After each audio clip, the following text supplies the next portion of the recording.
Welcome to the Doctor Journal Club podcast, the show that goes under the hood of evidence-based integrative medicine. We review recent research articles, interview evidence-based medicine thought leaders, and discuss the challenges and opportunities of integrating evidence-based and integrative medicine. Continue your learning after the show at www.drjournalclub.com. Please bear in mind that this is for educational and entertainment purposes only. Talk to your doctor before making any medical decisions, changes, etc. Everything we're talking about, that's to teach you guys stuff and have fun. We are not your doctors.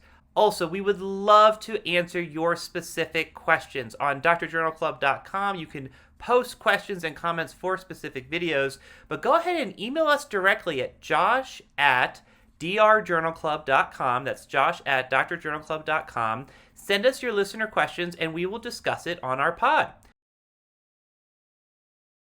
Hello and welcome to another super speedy summary. This is your host, Dr. Joshua Goldenberg, and today we're going to be talking about this really cool topic of probiotics and mental health. And this is a really cool systematic review and meta-analysis that was reviewed by our own Dr. Hughes. So go ahead and watch the full basic level video for this one. But in brief, mental illness, as you probably know, is pretty common. About 1/3 of adults will experience some form of mental illness in their lifetime. So pretty common. Patients with mental illness have twice the mortality rate of the general population. That blew my mind a little bit when I first heard it. And so the question is, will giving probiotics help people with mental illness? Now, the rationale for this is quite interesting. So we would assume that probiotics, prebiotics, symbiotics would help with dysbiosis in the large intestine. That seems reasonable. What we're learning is that that helps with overall inflammatory loads. So having a dysbiotic gut can lead to inflammation. So the theory is if you give probiotics, that'll decrease inflammation.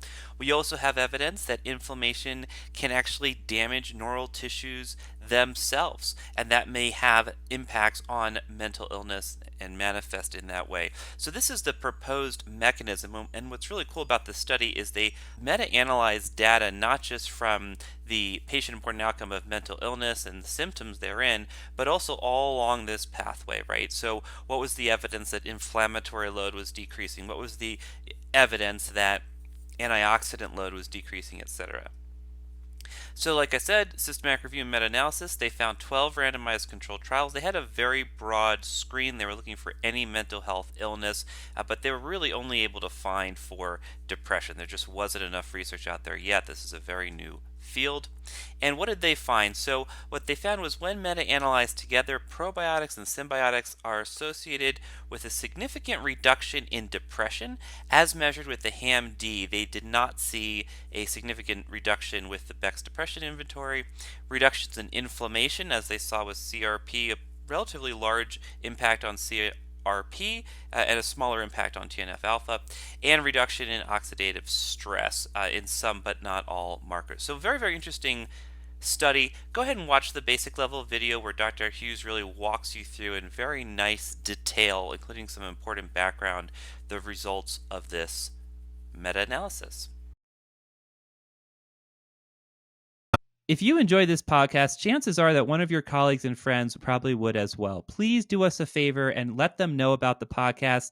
And if you have a little bit of extra time, even just a few seconds, if you could rate us and review us on Apple Podcast or any other distributor, it would be greatly appreciated. It would mean a lot to us and help get the word out to other people that would really enjoy our content. Thank you.